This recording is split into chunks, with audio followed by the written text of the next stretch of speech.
After 15 years of struggling with bulimia, I finally found my way to recovery when I felt a great pull towards the idea of helping other people recover.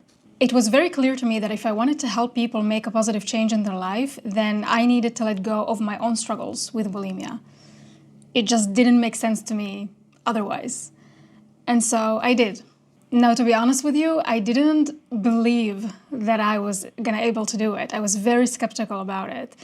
After all, I was struggling with bulimia for 15 years, and though I tried to recover here and there, and I did have some streaks of sobriety, I never actually succeeded, and I always ended up falling back into old habits. There were many times when I thought that I found this thing that was worth giving up binging and purging for, a passion, even a purpose.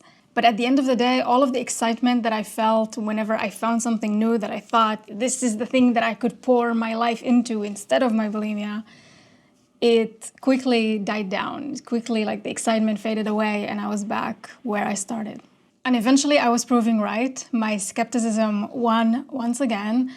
And after 2 months of sobriety, I found myself stuffing my face with food and spending the rest of the day in the bathroom, hunched over a toilet. But this time, something was different.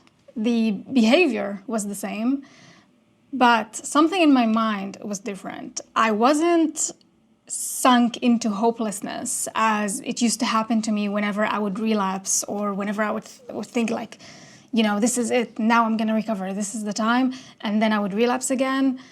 I would be in such a bad mental state of like thinking I would never be able to recover from this. This time, it wasn't like that. There was a glimmer of hope there that I've never experienced before. This purpose that I had, this calling to help other people recover and support them through whatever changes they want to make in their life, this was still there and it didn't die down. It actually was stronger than ever, which was very weird to me, but it was still there and it was still like very loud in my mind. And I realized that this time I relapsed because I didn't have faith in myself. I didn't believe that I could do it, not because I was lacking a purpose. And so I tried again, and on September 17th, 2025, I became sober for the last time. Now, there are days when I still overeat, and there are days when I still, use food to comfort me and to comfort my anxiety, but I haven't fallen back into full-on binges, and I haven't purged at all. I can't. My purpose simply will not let me do those things. Because as I said, if I wanted to help other people recover, I needed to recover myself. The irony of this, if you can call it that, is that this purpose that I feel of helping other people is proving to help most and foremost me. And to be honest with you, this hasn't surprised me. I was familiar with the importance of being in service of others on our journey to recovery. This is something that is talked about a lot in AA and in every article or book that I read about successful recovery. But whenever I've heard of it in the past, I had a very hard time accepting the idea of being of service to somebody just so I can get something out of it, even if this something was my own recovery. And it just didn't feel right to me. And to be honest with you, I wasn't familiar with the idea of giving something to somebody without expecting something in return. I wasn't raised with the notion of giving to people, of donating our time and money. It was always kind of like an unspoken belief that I acquired from childhood that it was always us versus them, that giving to other people takes away from us. And not only that, but there was always this belief that we are better than other people, that we are sort of living in this bubble, hovering above everybody else, looking down at people, expecting everybody to look up at us and admire us. This is how I was sort of brought up.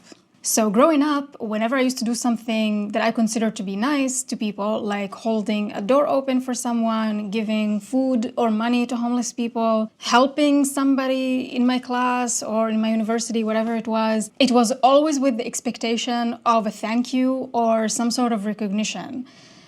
I walked around with this, belief, I don't know what to call it otherwise, like somebody was always watching me and I wanted this person to be able to say, wow, Annabelle is such a great person. She's such an amazing human being. She helps everybody. She's so humble, yada, yada, yada. I was never actually being nice out of the goodness of my own heart because I actually cared about people, which is very humbling to say. Thankfully, I no longer hold these beliefs and I have let go of the need for external validation. But still, I couldn't understand why this pull that I felt towards helping other people recover was the thing that eventually helped me recover. Because it didn't make sense to me based on like my track record, if I could call it like that. It just wasn't in my personality for something like that to be the reason why after 15 fucking years of bulimia, I am finally recovering. And after looking a lot into it, and I'm talking months, I realized it was a deep need that I had for connection. I started struggling with bulimia when I was 17, and for 15 years, it completely hijacked my life. Through the last year of high school, all throughout university, and the years after that, the only thing that I had on my mind was my next binge and keeping up appearances. Doing the bare minimum just to get by. And while I did crave connections, and every once in a while I'd put myself out there, any friendships, if you can call them that I tried to make always stayed on the surface and eventually always fizzled out. Because at one point, my anxiety and insecurities would always find me and would always whisper, they are not blank enough, or you are not blank enough to be friends with this person. I would completely disappear from that person's life with no goodbye, no explanation. I was just so judgmental of myself and of others that I couldn't form friendships. And to be honest with you, it's something that I still have to work on today. But ever since I discovered self-help podcasts and personal development podcasts, and I started implementing some changes in my life, I realized just how much I love and need people in my life. If people didn't record podcasts, YouTube videos, write books, Substacks, blogs, whatever it is, and share their ideas and thoughts and their vulnerabilities, I have no idea where I would be right now. I didn't care why they were sharing these things or whether they were getting something out of it. All I knew was that I was super grateful of every thought, every vulnerable moment, every struggle they shared, every idea that prompted me to make a positive change in my life. Everything I learn, every book I read, every course I purchase and I learn from was created by someone.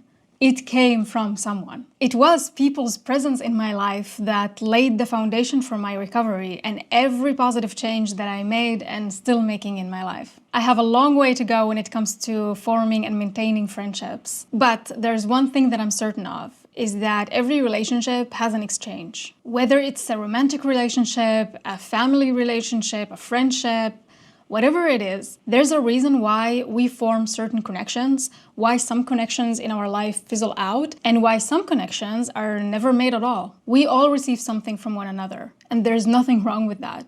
It's the way of the world, the equilibrium in nature. Unlike what I was indirectly taught in childhood, giving to others doesn't take away from us. It enriches us. It's not us versus them. It's us with them. And I am not better than anyone. We're all equal. We're all on this thing we call life together. The more I wholeheartedly internalize the idea that being of service to others is not about me, it's about the collective, and that it's not about receiving recognition, but it's about lifting each other up, the more I started seeking the company of others and very slowly accepting the purpose that I felt. All of that was to say that I understand how hard it can be to think of the concept of helping others when you yourself are struggling. Actually, this is a more or less description of what I was focused on when I had bulimia.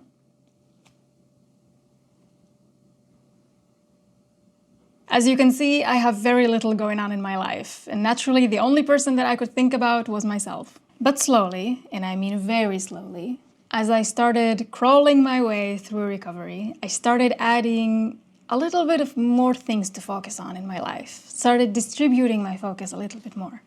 First, with very small things, like picking up a book again, which I used to be a huge bookworm, but I haven't read in years. Picking up a book, going for a walk, listening to podcasts. Just teeny tiny things that I started adding to my life in order to enrich it, little by little. I started getting curious about myself as a person. What kind of person did I want to be? What did I want to fill my life with? What are my values? What are the things that I'm doing right now that I wanted to let go of? And each and every time I did one of those things that made me extremely happy and I felt truly aligned with, like things that I did for me because they just filled me, I started taking back my focus from binging and purging. I started giving it less time. And eventually, I opened the door for my purpose to come and find me. So, if you are committed to your recovery, but the idea of purpose and being of service to others seems very far away from you right now, don't worry about it. Forget about it. Just start by simply expanding your life beyond bulimia. What can you do right now, today, that will take away a little bit from the time that you usually give to binging and purging, to your addiction? What can you do? And in the long run, dream with me here, how would you like your focus to be distributed? If you're curious, this is how mine looks right now.